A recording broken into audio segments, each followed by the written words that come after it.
So your brother returns back after 6 weeks?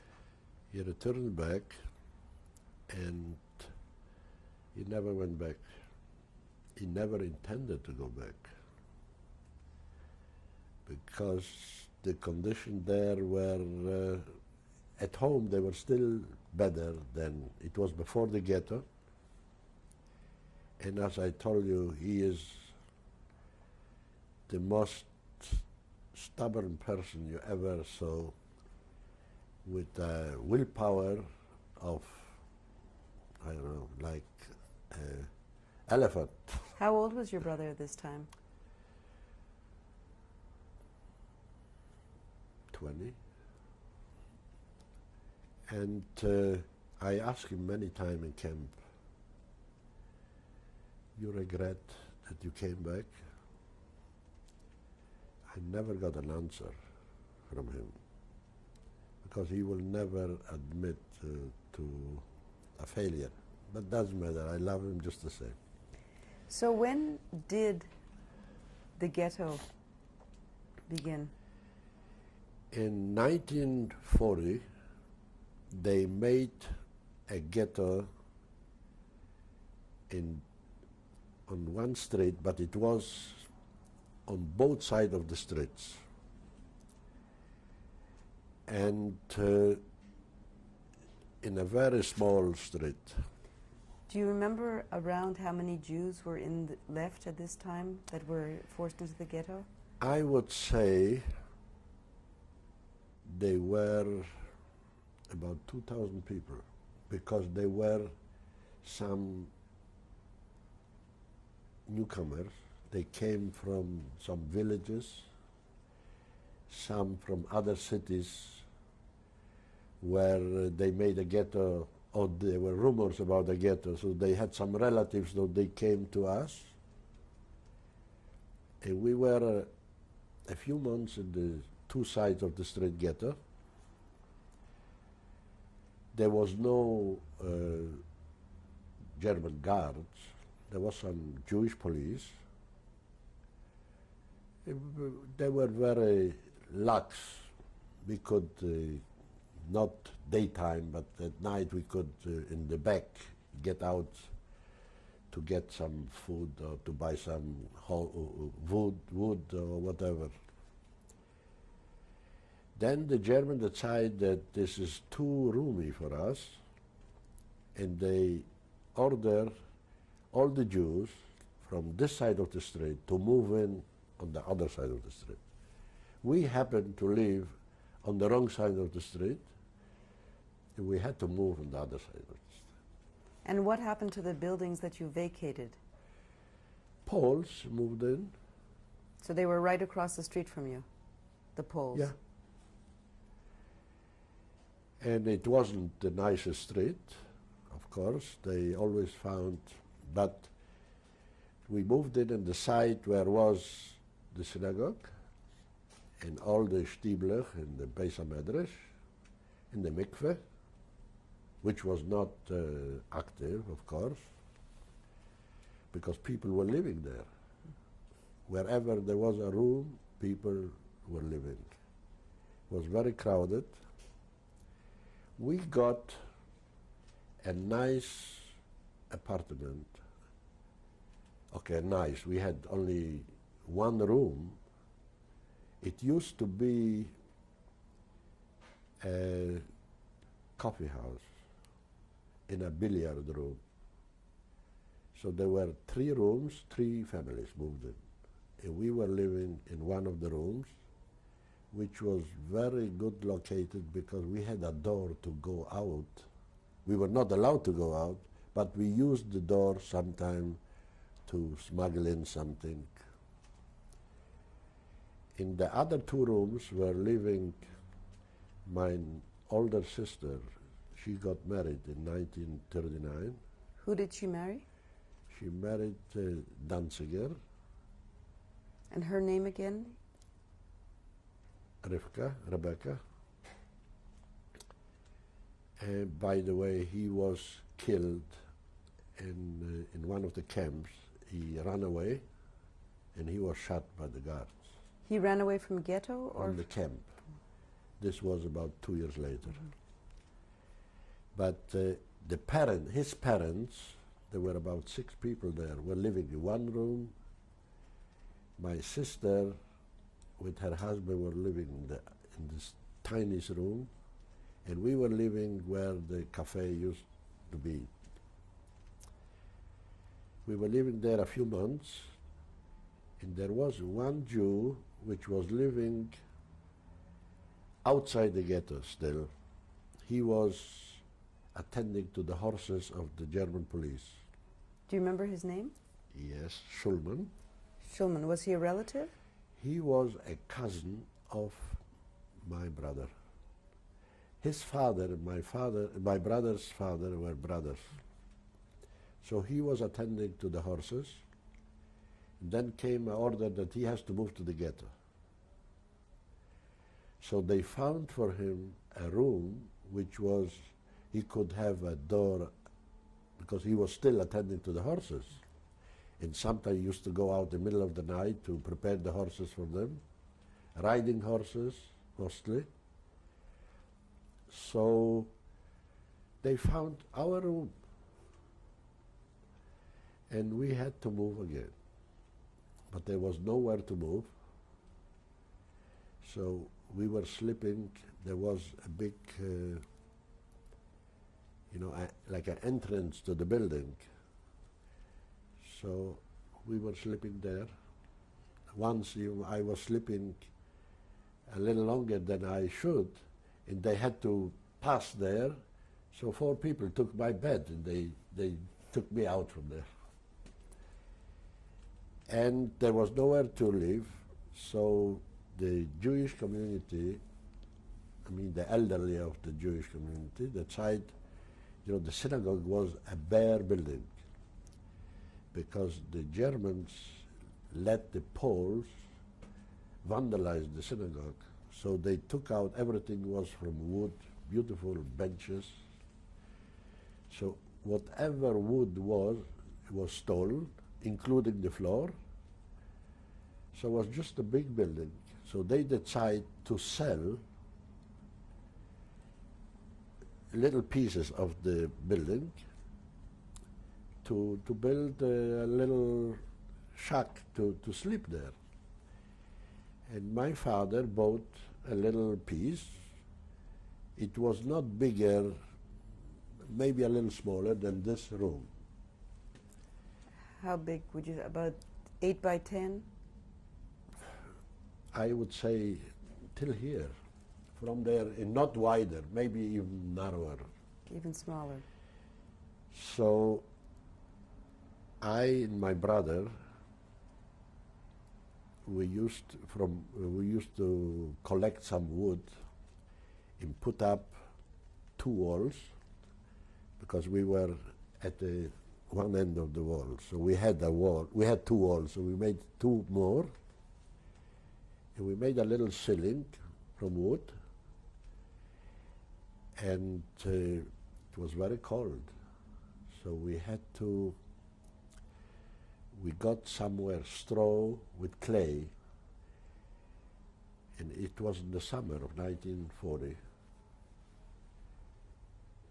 So we took out our shoes, and we made it like a dough, Like a clay. With the clay, with the straw. We put it on the wood on top to keep the warm. To insulate. To insulate it a little bit. And we got somewhere an old wooden door. We made a door. And we slept one night there. The next day, we were sent to camp. In fact, did you have any warning that you were going to be sent away? We knew that they're going to take from every family somebody. We didn't know who. But it's always politics. They knew where they can get money. So we got a summons for 3. My brother, my father, and me. And my father paid his way out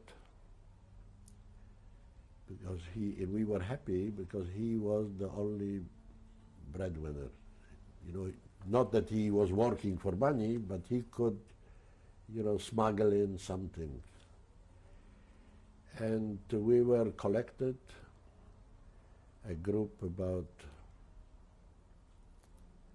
I don't know, 150 or 200 people, I don't remember how many. And we marched about 3-4 kilometers to the train station. We were told that we are coming back from the winter, but we never came back. What month was this? It was, I think, August 1940. And it was you and your brother? No, it was August 1941, I'm sorry. Me, my brother. And we went to a camp called Hart. How do you spell that? H-A-R-D-T. And how long did you travel on this train? About 3 hours. And we got to Posen. We were transferred to another train for another hour, and then by truck brought to a camp. Did you have any possessions with you? They told us to take some change of clothes. I had a fur coat. The fur was under with a fur collar, which my parents made me I think in 1939. And we arrived in this camp, and in retrospect, this was the worst camp I ever was, including Auschwitz. This was hard. Why was it so much harder? We had no food, no running water. The lice were eating us alive. Many died from lice. I never thought that it's possible. I saw holes as a fingernail in bodies of people from the lice. We were walking 10 kilometers to work every day, each side. What do you mean by each side? Working to work 10 kilometers and Both back ways. 10 kilometers. Rain or shine. Were there only men in this camp? Only men. Very often was raining. We were walking in the rain, not working there because the Germans wouldn't work when it rains. Standing outside, there was a little shack, but there was no room for everybody. And in the evening, march back to camp. How long were the days? From 4 o'clock in the morning till 8 o'clock in the evening, because the walking took so long. And when did I was walking and sleeping. I was very young. I couldn't. I was holding my brother. We were walking together with closed eyes. I was sleeping, walking. How long were you in this camp?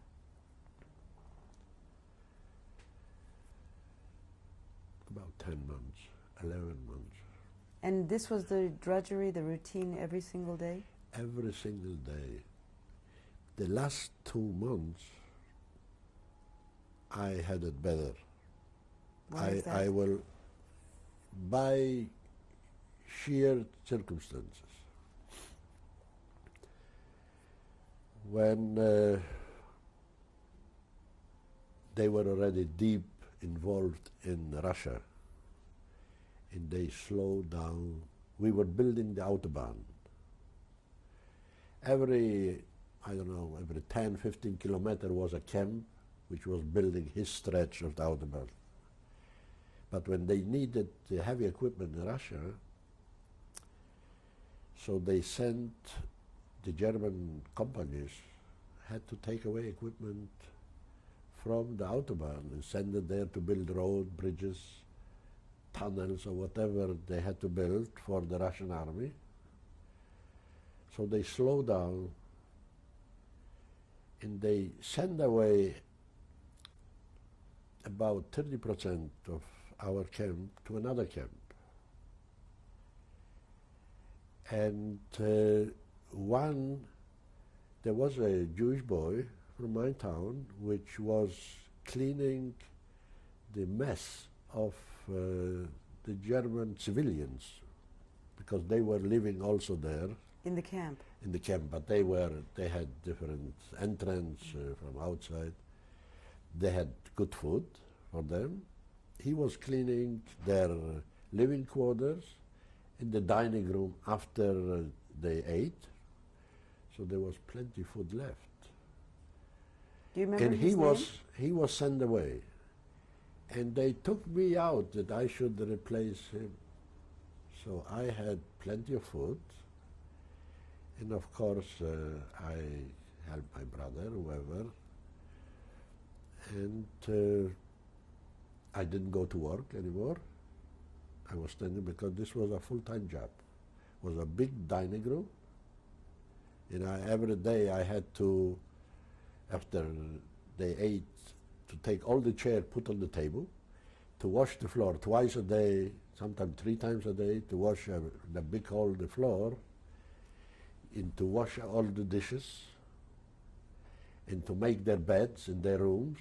This was a full-time job, but it was inside warm, and I had plenty of food. This was, but this lasted about 2 months, and then they liquidated this camp at all. But I want to elaborate about this camp still. In this camp, they hang 7 people in this short period of time. For reasons, 2 tried to run away. 5 were battle. Battle mean begging. You know, it was because we were not watched by armed guards. We were walking to work with German workers. So we passed some villages. So they knocked on doors to beg for a piece of bread. Or they got out of the line, they were behind, and they were cut because we were watched by, you know, from time to time some police or German civilians. And they were hanged. The verdict was read auf dem Befehl of Reichsführer Heinrich Himmler. This and this person was sentenced to death, to die by hanging at this precise second. You know, if there was a second left, they were waiting. And then they pulled he didn't know even, but in his name, he was hanged for begging. This was the verdict. Were these all Jews? All Jews. We were only Jews there. No communists No. or... They were maybe communist Jews, Mm-hmm. but we were all one.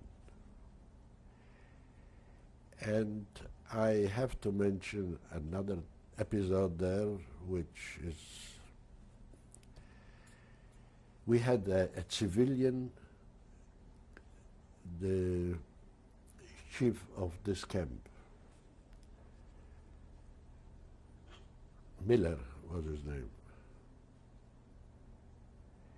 And this was the most brutal man you could ever imagine. He had a wife in Berlin, but she never came to camp. He was so arrogant was always walking. He wasn't civil. His hand here, he had a vest. If somebody had 105 fever, and he says he wants to go to, he can't go to work. Hast du chyba gefressen?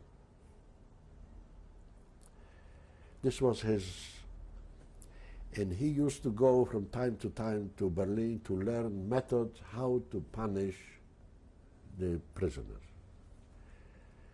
So one day he came back from such a seminar,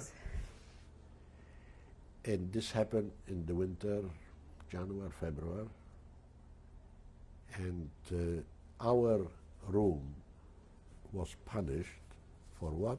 I will tell you, it's funny, but I will tell you.